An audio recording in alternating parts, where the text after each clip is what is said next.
Welcome to the Panic Room, where we talk about all things panic-inducing. I am the Queen of Panic. Warning, some episodes may contain content that may be disturbing to others. Viewer discretion is advised. Now let the games begin. Bidding on abandoned storage lots is a lot more glamorous on television than it is in the flesh. On reality TV, the auctions are filled with colorful characters that you'd love to grab a beer with, and every other rusty door holds priceless collections of Civil War artifacts ready for sale. In the flesh and bone world, the storage hunters aren't quirky savants who can smell out a hidden boon a mile away. They're carrion birds, searching for a cost-to-benefit high. The real world holds significantly less treasures as well. When that mysterious door slides up, you're more likely to find an old wedding dress and stacks of poorly written love letters than something that's going to pay for your kid's college. Storage lot auctions aren't glamorous places, but they still manage to scratch that itch in the back of my brain. I used to gamble. I used to be good enough to do it professionally. Yet, as these stories go, Lady Luck found some other SOB and my career was short-lived. When the bills came tumbling down, I promised my wife, under threat of divorce, that I would never touch cards again. That promise I have kept. When she found out I was betting on a different kind of sport, she was furious. Her finding out, however, coincided with me bringing back home a dusty lawnmower that worked without a hitch. That tempered her anger somewhat. When I returned a month later with a vintage Lego collection that fetched a nice enough price to warrant a vacation, her displeasure diluted into compromise. We made rules. I had a $300 budget for my hobby, and at the end of each month, I would have to walk her through what I found and how much it fetched. It felt emasculating to run everything by my wife, but she knows better than anyone that I need rules to not slide off into a dark place. For months, our rules have kept me from selling out our future again. For months, I've obeyed and kept on the straight and narrow and stifled my inner demons to keep my marriage afloat. Yet, old habits die hard. At my latest auction, I let myself get drunk off the high of the chase. I broke our rules, and have grown to deeply regret it. The start of the evening was far from interesting. In fact, it may have possibly been the most unimpressive showing I have seen at all my auctions. From the 10 or so lots that were shown, each had the makings of sentimental heaps rather than collector's items. I bid once or twice, but I never pressed my claim. My gut kept telling me that there might be something far more worthwhile waiting for me deeper into the storage facility. In a way, in a very misguided way, my instincts were correct. The additional locks caught my attention, along with the usual storage chain. There were 2 other heaps of metal attached to the door of the storage lot. The auctioneer informed us that the facility didn't have the keys to the other 2 locks, but that a bolt cutter would be provided free of charge to the highest bidder. The 2 extra locks piqued my interest. Yet it was the man in the drab suit that cemented my need to know whatever was hidden in the storage lot. Heavy, rushed footsteps preceded him. The sound was so distinct in the tight concrete halls that the bidding was paused until the latecomer arrived. He must have been in his late 60s, or perhaps he simply treated his body very poorly. Both his gray pants and plaid jacket were a couple sizes too big for him, and he spoke in a thick Eastern European accent. It was obvious that the man wasn't from around here. It was also obvious he was not interested in bidding. As if the rest of the storage hunters were invisible, the man approached the auctioneer and spoke to him in raspy, quiet words. The auctioneer was wholly uninterested in whatever the old man had to say, but his temper calmed when the old man produced 2 keys that fit the locks. The storage space was his, he announced in broken English. There would be no auction. The auctioneer's face quickly hardened. The old man did, in fact, have the keys to the 2 additional locks, yet the facility locks were still left without a key. Without any proof of ownership, the auction would continue as planned. The strange man seemed to struggle with this idea. He kept repeating how the storage unit belonged to his colleague, and how he was the next in line to own it. It wasn't until the bidding started that he gave up on arguing. The initial bid was $50. The crowd was happy to raise. In 10s and 20s, the price accumulated and the old man watched in despair. When the price had climbed up to $150, with utter discomfort, the man in the drab suit yelled $300. This, momentarily, quieted down the bidding. The additional locks had piqued my interest. The presence of the strange foreigner raised it further. It wasn't until I heard the desperation in his voice that accompanied the $300 bid that I truly had skin in the game, though. Trying not to think about my wife's face, I offered up $350.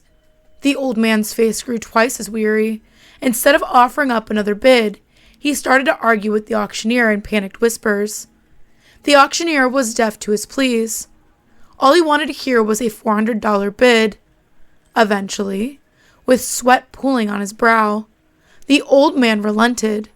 He bid $400. I immediately bid $450. The old man didn't bother negotiating with the auctioneer anymore. Now he was speaking directly to me. He insisted that he was the rightful owner of the storage space. It belonged to a research partner of his from many years ago.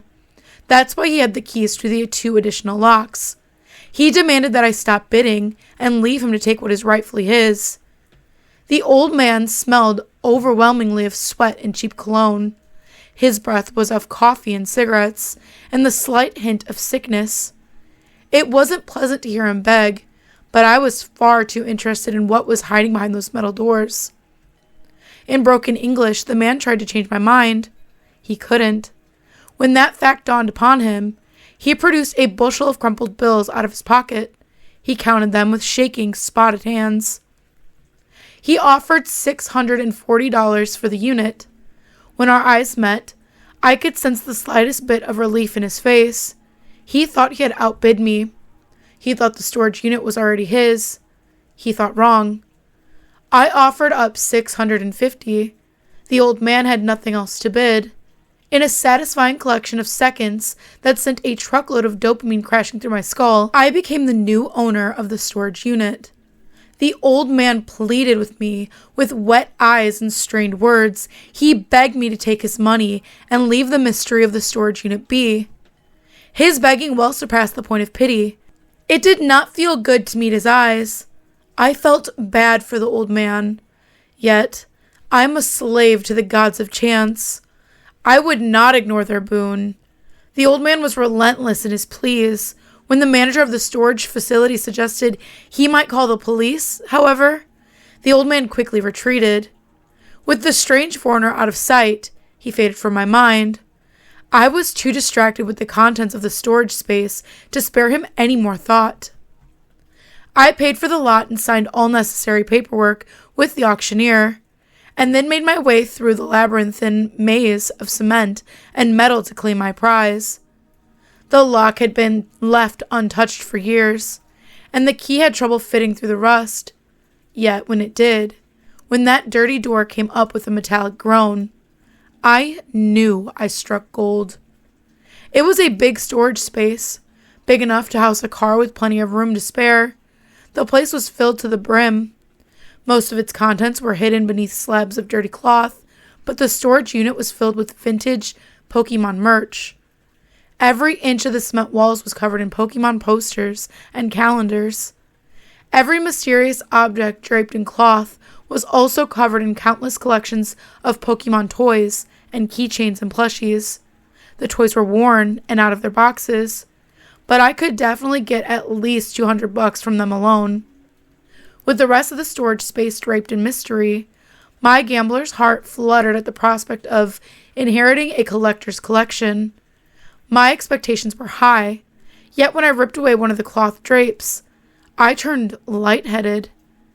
I was looking at a centrifuge, a high-tech, expensive-looking centrifuge straight out of a rich people hospital. A quick Google nearly dropped me to the ground. The thing was worth at least $1,000. My investment had definitely paid off. There was nothing that I wanted more than to rip down all the coverings and revel in my good fortune all at once. Yet the rush from the centrifuge was strong enough. I elected to take the lab tech home and pace out my dopamine rush for my earnings over the next couple of days. Though I regret to admit it, a plan hatched in my head. I was going to take the centrifuge back home and sing praises of good luck to my wife. She would surely be happy about my return on investment, but there was no need for her to know about the rest of the storage unit. The fates had shown me good fortune. It was time for me to move past the silly financial limit my wife put on my hobby. The money from the rest of the storage unit would be my seed fund to future bidding, or so I thought. When I walked out into the chill night air, I found the parking lot to be completely empty. My wife was visiting her sister for the weekend, so there was no rush for me to get home. But it was getting late.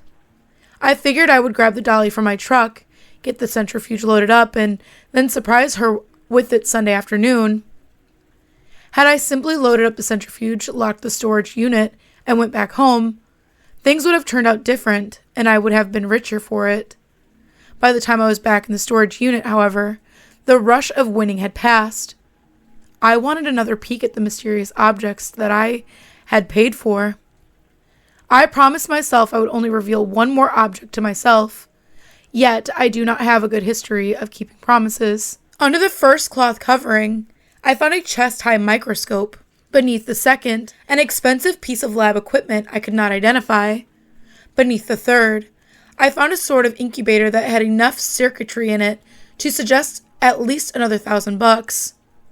Had I returned home then, had I even had a shred of self-control, I would have gone home a wealthy man. Yet, I am a slave to the rush, and the 3 previous finds had whet my palate. Expecting another burst of dopamine, I ripped off the 4th cloth covering. I let out a shriek. As the dirty fabric gathered around my feet, all I could do was stare.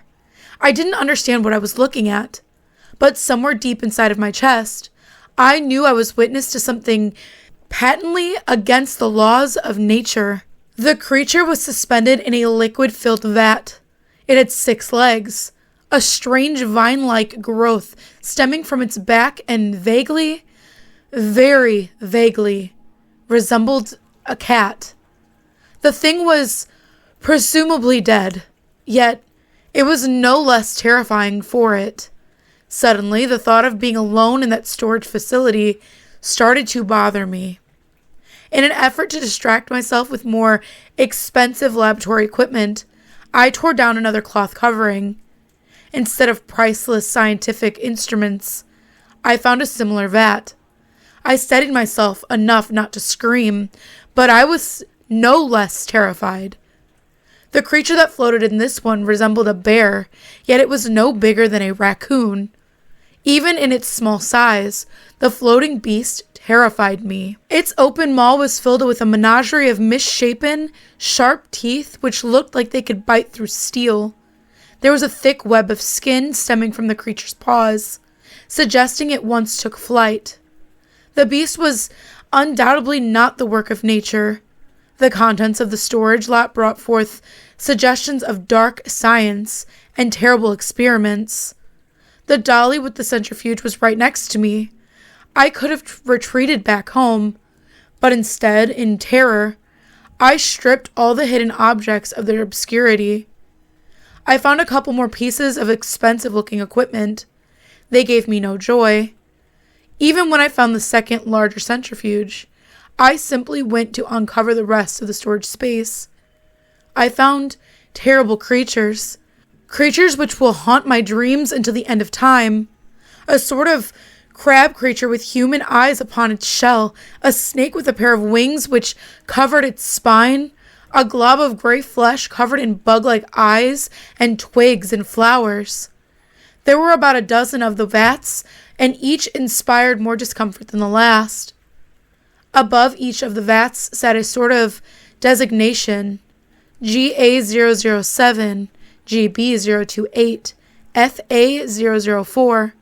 The final covering lay on top of a vat housing a genetic amalgamation I couldn't even begin to describe. Atop the vat sat a coffee-stained Pokemon notebook.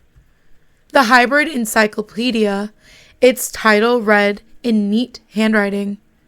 It is only once I opened the notebook that I understood the markings that adorned the vats. They were names. Every page was dedicated to a different creature with rough sketches and neatly ordered notes. The notebook described many more creatures that were present in the storage unit. There were at least 100 pages. I tried to read the entries for the experiments that were present within the vats, but my heart was racing far too much to make sense of the tiny letters on the page. Just as I calmed, just as I centered myself enough to be able to make sense of the mystery I was entangled in, I felt a sharp prick in my neck. "Sorry," said the old man in the ill-fitting suit. "I have tried to warning you." Naturally, I was startled when I first saw him. I did, however, feel a semblance of relief about not being the only one in the presence of those strange creatures. The old man was considerably smaller than me and seemed harmless enough. I thought myself lucky to be in the presence of a man who knew more about these hybrids. That mirage of luck dissipated the moment I looked at the old man's hand. There was a syringe in it. Steadily, a tingling numbness spread from my neck. Before I could even register I had been poisoned, I was crashing to the floor. With a great grunt of effort, the old man caught me and lowered me to the cold ground. Even though he had just stuck a syringe in my neck, his eyes were apologetic to the point of wetness. "This storage unit belonged to Crazy Man, Professor Willow. He's obsessed. I am sorry," the old man said, squatting down next to me. "I am sorry, but the storage is important. Willow must be ended. His early research is important. I am sorry." By then, the numbness had spread out throughout my body, yet my neck continued to throb with renewed tingling beats. With each pulse, my vision grew foggy, and the world beyond echoed with distance. I could register the old man depositing the syringe in his ill-fitting jacket and then fishing around for something else. Before his hand emerged again, he was nothing but a vague blur. "It is poison, but it does not kill. I am sorry. You will be fine. I am not thief. I am man trying to helping." Briefly before my consciousness fully faded away, I sensed something being pressed into my palm. Then, with my thoughts stumbling into nothingness, I passed out. I woke to a phone call from my wife. She had just come home from her sister's, and I was nowhere to be found. From the sound of my raspy voice and my inability to articulate my words, she presumed I had been on a weekend bender. Without giving me a chance to explain myself, she hung up. I was stretched out on the cold floor of the storage lot. My cheeks were covered in drool, and I was next to what I presumed to be a pool of vomit. The fact that I was alive and able to feel my limbs provided a flicker of relief, but the flame was quickly snuffed out. The storage lot was empty. There were still vintage Pokemon posters and calendars over the walls, and none of the toys seemed to have been moved. Yet all the expensive equipment I had celebrated so heartily was gone. The terrible monstrosities encased in the vats were gone as well. But I did not mourn those. On the mornings when you wake up far from your bed covered in drool, it's usually the money that you mourn. I decided I will not tell my wife how I had spent my weekend. When I came home, we argued, and I let her believe that I had simply spent the weekend boozing. I did, however, insist that I didn't play any cards or gamble in any other fashion. She, after some convincing, believed me.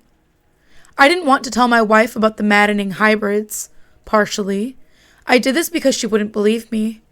By the time I was back home, I was already working on trying to convince myself that it was all a fabrication anyway. The other reason why I didn't tell my wife, however, was that I didn't want to get in trouble. I did break our budget rule during the auction, and I knew that was the bigger sin than a weekend of boozing. It's not like she would ever find out anyway. The things which the old man told me as I succumbed to whatever paralytic poison he injected me with, I do not understand, and I do not care to explore. In one thing, however, he was honest. The old man was not a thief. When I woke on the floor of the storage lot, I found a crumbled stack of bills in my hand. $640 to be exact. With the toys and posters, I could definitely cover more than the $10 I invested. Though I have witnessed unspeakable crimes against nature, and though I am still recovering from the unknown poison, my finances were still in the black. If you would like to submit your stories, please check out the Panic Within subreddit. I go over those stories that are submitted, and I go ahead and I narrate them. I say go over, but I narrate all of them. So if you're interested in something like that, go ahead and take a look in the description, and you'll find the link there. We also have a Discord. You can come and hang out and get spooky with me and other narrators. We post new content, up-and-coming videos, promotions, and we also just hang out and chat, and you can come and hang out with us there. If you're interested in that, link is also in the description below. And last but not least, if you are interested in doing a collab with the King of Panic or myself, you can absolutely reach out. If you're another creator, you can do one on our channel. We can do one with you. We are completely open for collab as of right now. Looking for new stuff to do and very excited for anybody who reaches out. The best way to do that is through Twitter or Discord. I do check Instagram and I will get back. It just might take a little longer because I'm super bad at that, but I've been trying to be better. So if you do reach out there, even if it takes a couple days, I'll be there. But like I said, we're excited. So please definitely reach out and we're looking forward to it. And as always, thank you for visiting the Panic Room. You have successfully made it to the next portion of your tour. Please stay tuned for your next prompt. Click the like button and subscribe to receive notifications for when the next portion of your tour is ready to join. Thank you for watching. Don't let the panic drown you.